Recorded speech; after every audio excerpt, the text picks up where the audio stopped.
Let's talk about an NFC rivalry game that I think a lot of people might be overlooking this Sunday. We got the New Orleans Saints at the Tampa Bay Bucs. The Bucs will be an 8.5-point favorite. The total sits at 41.5. The Saints come in with a 2-10 record. They're just 4-8 against the spread. They've lost 5 of 6 on the road. But man, they were pretty impressive last week in a 21-17 loss at Miami. If you did not see that game and how it ended, go back and check out the highlights. The Saints actually rallied to score a late touchdown, and they had an opportunity to tie the game with a 2-point conversion. Instead of tying the game, they gave up an interception return for an additional 2 points, digging themselves a deeper hole. Then they converted on an onside kick, giving them the ball with a chance to win the game outright. They ultimately came up short, losing 21-17, which was actually quite key for people who bet the opening line -3.5 with Miami. A wild finish. This Saints team, probably a lot better than their record indicates. I mean, 2-10, but did you know they have the number 12 ranked total defense, allowing just 315 yards per game.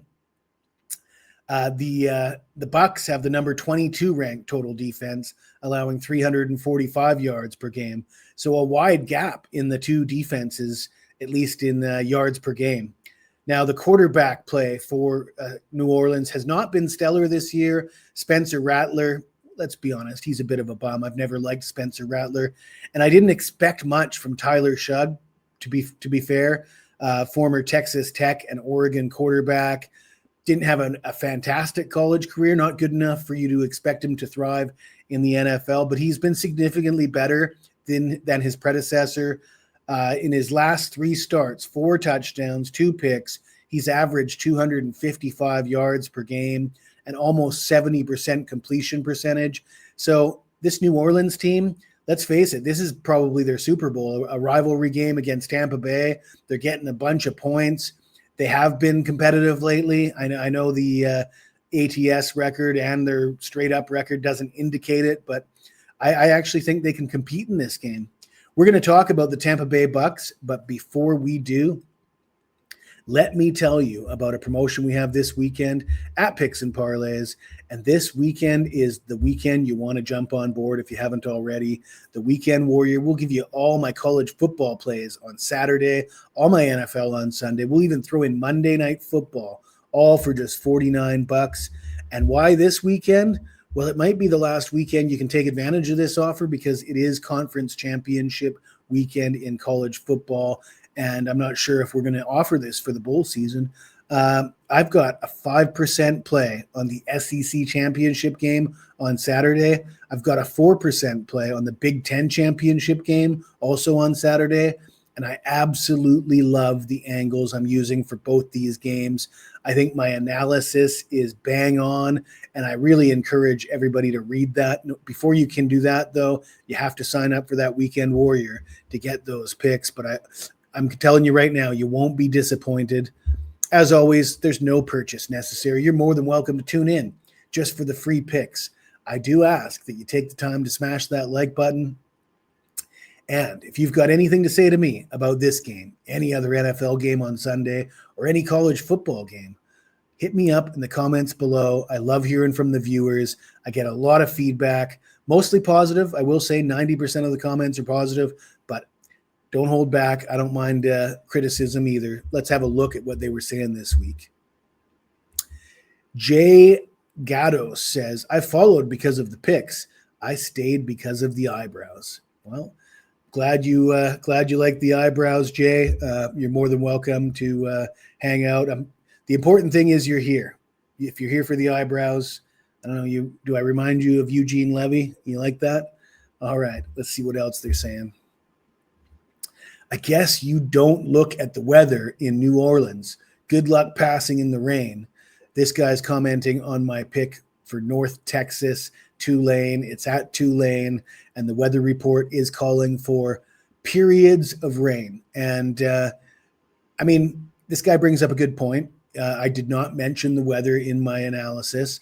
Now, I do shoot these videos often 2, 3, 4 games ahead of time before the day of the game. So up-to-date weather isn't always available when I'm shooting these videos.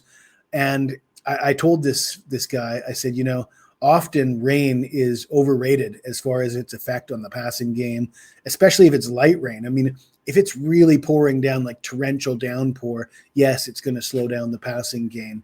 But really, wind is the bigger concern. And I did take a look at the weather report, and they're not really calling for any wind in this game. They're calling for periods of rain, which is no guarantee it's actually going to be raining during the game, or if it is, it might be brief showers. I don't expect that to affect the passing game. And I think it's a mistake to use weather in the way that this guy is referring to it. Is like, there's going to be some rain, so there will be no passing. That's a misconception, in my opinion. I'm interested to hear your guys' opinion.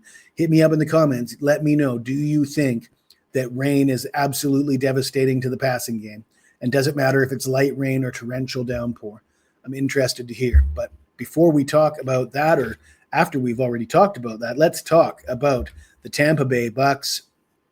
It was just a month ago. Everybody was ready to give Baker Mayfield the MVP.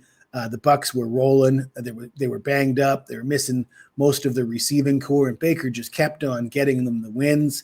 That has slowed down. They're just 7-5, 5-7 against the spread, 3-2 at home. They're coming off of a 2017 win at home against Arizona.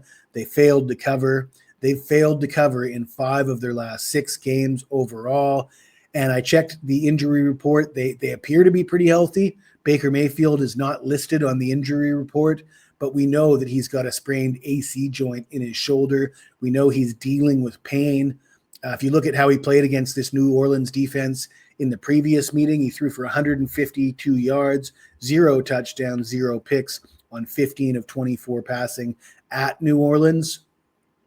I think that he might struggle to throw the ball downfield. I think that he might be leaning on the running game and leaning on Bucky Irving, who's returned to the lineup. Bucky Irving, his first game back last week, he had 81 receiving and rushing yards against Arizona. That was his first game back. His player prop total for receiving and rushing yards, 86.5 here against New Orleans.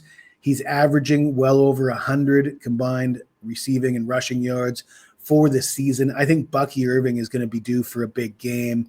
I think he'll get plenty of touches, both carries and receptions.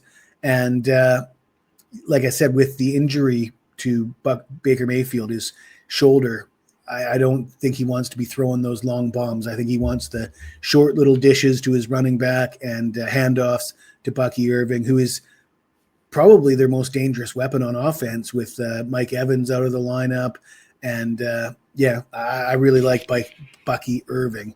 But I also like the Saints. I think the Saints are a live dog here. I think you'll get a 9. If you shop around, you should be able to find a 9. I like the way Tyler Shugg's playing. It is a rivalry game. It is a lot of points for a Tampa Bay team to cover when you consider they've failed to cover in 5 of their last 6 games overall. And there is reason for New Orleans to get up for this game. So take the dog, take Bucky Irving over 86.5 rush receiving yards. And if you like this video, smash that like button, subscribe to the channel. You got anything to say to me, even if it's nasty, you hit me up in the comments below, and I will get back to you as soon as I can.